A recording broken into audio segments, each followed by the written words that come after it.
சில நேரங்களிலே நம்முடைய வாழ்க்கையில சில ஆசீர்வாதங்கள் அடைக்கப்பட்டது, சில கதவுகள் அடைக்கப்பட்டது அப்படிங்கிறத கர்த்தர் அடைக்கிறது இல்லை. கர்த்தருடைய சித்தல நான் ஒரு காரியம், ஏதோ ஒரு காரியம் உன்னிடத்திலும் என்னிடத்திலும் கர்த்தர் ஆவலோடு கேட்டுக்கொண்டிருக்கிறார். எத்தனை பேர் ஆமென் சொல்லுகிறீங்க? அல்லேலூயா. ஏதோ ஒரு காரியம் ஆவலோடு கர்த்தர் இடத்துல கேட்கிறார். சில நேரங்களில் கர்த்தர் தான் வாய்க்க பண்ணணும். ஏன்னா அவரோடு தான் சார்ந்து வரணும், அவரோடு தான் நீ கூட வரணும். அப்பதான் ஆண்டவருடைய சமூகத்தில் ஒப்பு கொடுத்துரு, கர்த்தருடைய கரத்தில் கொடு, கர்த்தருடைய சமூகத்தில் ஒப்பு கொடு. ஆண்டவர் எல்லாம் நீங்க பார்த்துக்கொள்ளுங்க, இதெல்லாம் நீங்க செய்யுங்க. சில பேர் சுயத்திலேயே ஓடுவோம், பணத்துல முடியும், பண சம்பாதியத்துல சுயத்துல முடியும்னு ஓடுவோம். இல்லை, நீ ஒப்பு கொடுக்கணும், கர்த்தருடைய சமூகத்தில் முழுமையா அர்ப்பணிச்சு ஆண்டவர் நீங்க பார்த்துக்கொள்ளுங்கன்னு சொல்லி விட்டுட்டு அவ்வளவுதான். ரெண்டாவது சொல்லப்படுகிறது நம்பிக்கையாயிரு. ரெண்டாவது என்னங்க?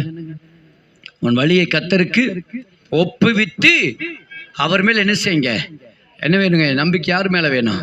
அவர் மேல நம்பிக்கை வைங்க, அவர் செய்வார்.